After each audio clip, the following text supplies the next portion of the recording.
aussi fermement du côté de l'Ukraine parce qu'on ne peut pas faire confiance à Vladimir Poutine. Il l'a démontré bien trop souvent. Je remarque, Christian Noël de Radio-Canada, je remarque que vous évitez de critiquer le président Trump parce que le spectre des tarifs cette semaine vous empêche de dire tout ce que vous voulez dire. Ça fait plusieurs jours que nous avons des ministres à Washington, des gens qui ont présenté tout ce qu'on est en train de faire et d'investir à notre frontière commune, particulièrement pour contrer le fléau qu'est le fentanyl. On a pris des mesures extrêmement concrètes. On a ajouté des hélicoptères, des drones, des effectifs de personnel aux frontières. On a investi 1,3 milliard de dollars pour protéger nos frontières contre le fentanyl vers les États-Unis et les drogues et les fusils qui viennent vers le Canada. On a investi énormément et on a vu d'ailleurs une réduction significative juste depuis de décembre à janvier au niveau des chiffres du fentanyl. Alors, la justification pour les tarifs qui sont proposés sur mardi sur le fentanyl n'est tout simplement pas là en termes concrets. Mais évidemment, on sait que les Américains vont faire leur propre choix. Nous travaillons toujours pour essayer d'éviter que ces tarifs soient imposés. Mais si jamais ces tarifs vont de l'avant, comme vous savez tous, comme les Canadiens s'attendent, on a une réponse ferme, proportionnelle et sans équivoque.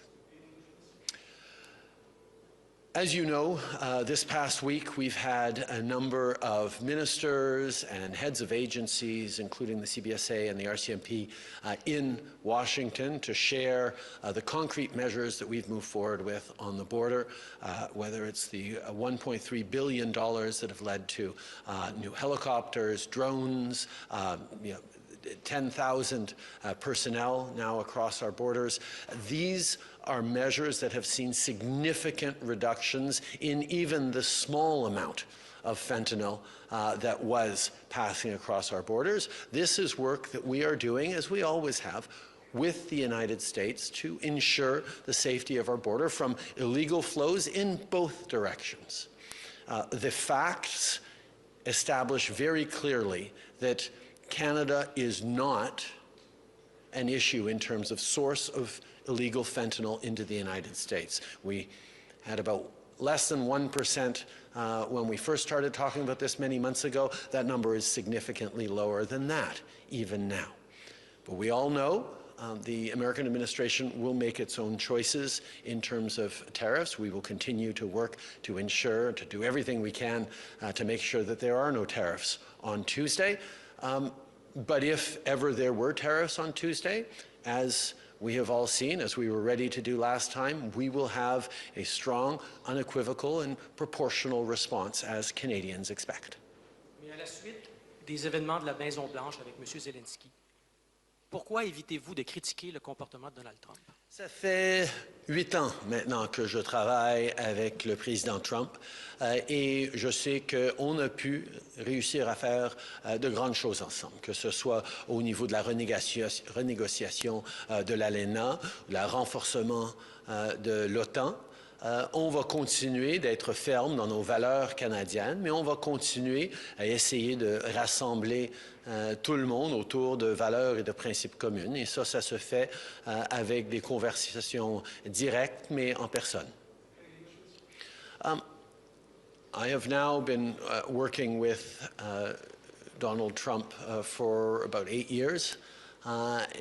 And we've managed to get a lot of big things done. We renegotiated the North American Free Trade Agreement into a deal that works well for everyone. We've managed to strengthen and see NATO grow even stronger over the past years. There's many different things that we will always look to work with the United States, while at the same time being very, very clear in direct conversations about what Canadian values are and how Canadians expect us to stand.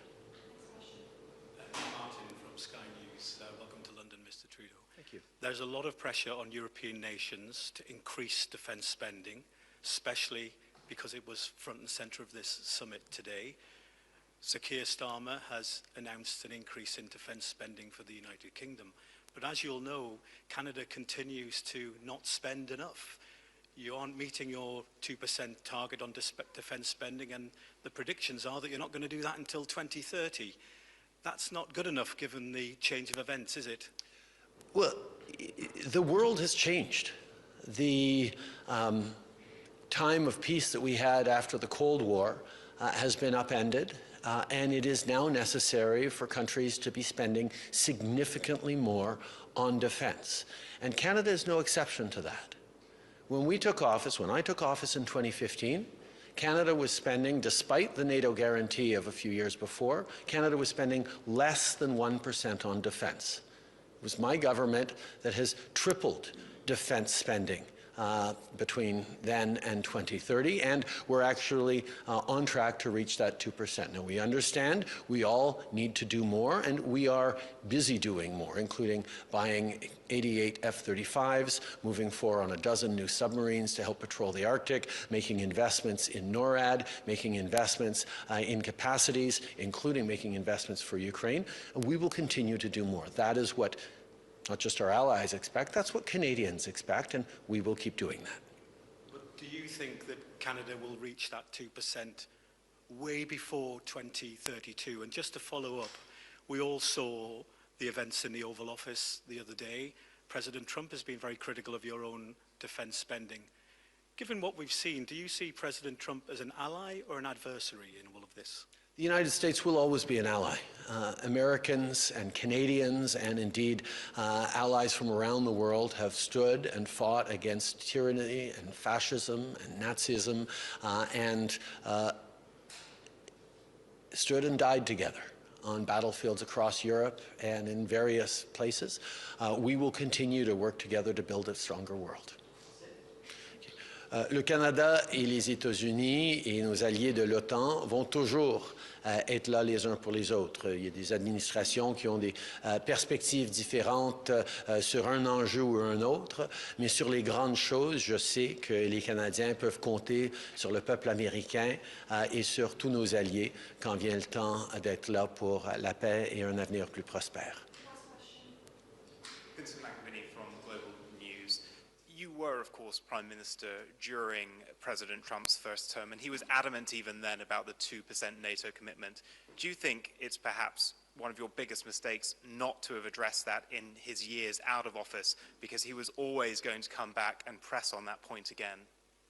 As I said, Canada has more than tripled its defense spending between 2015 to 2030. That was a decision that we took after a conservative government had allowed our defense spending to slip below 1%. We are now on track to reaching the 2%, and indeed, it's not about just focusing on the numbers, although yes, we need to reach those numbers. It's about ensuring that Canada has the capacity to defend the Arctic, to be there for our NATO allies, as we are in Latvia leading the enhanced forward presence.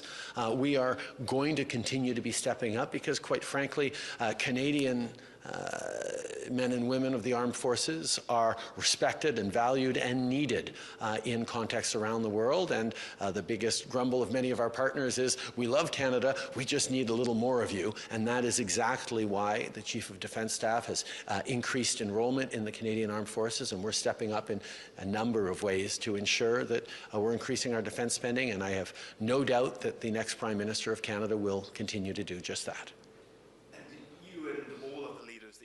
Today have made many trips to Ukraine over recent years, trips that Vice President J.D. Vance called propaganda tours. Do you think now that Donald Trump and J.D. Vance themselves should travel to Ukraine to see what the situation actually is, given the factual errors they made in that Oval Office meeting on the situation? I think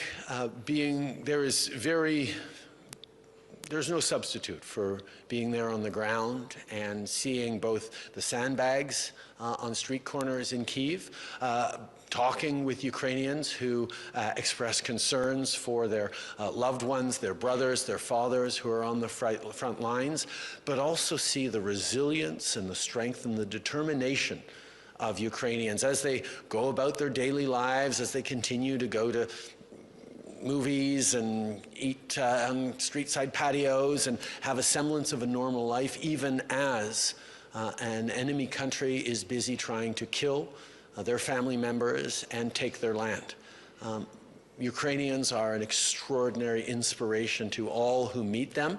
Canada is lucky to have the second largest Ukrainian diaspora in the world, and we have known for over 100 years how incredible Ukrainians are, and I think it would do well for any and all leaders who have the opportunity to go to Ukraine, to spend a little time with heroic Ukrainians who are fighting not just for their own sovereignty, but for the very principles that underpin all of our democracies. Merci beaucoup tout le monde.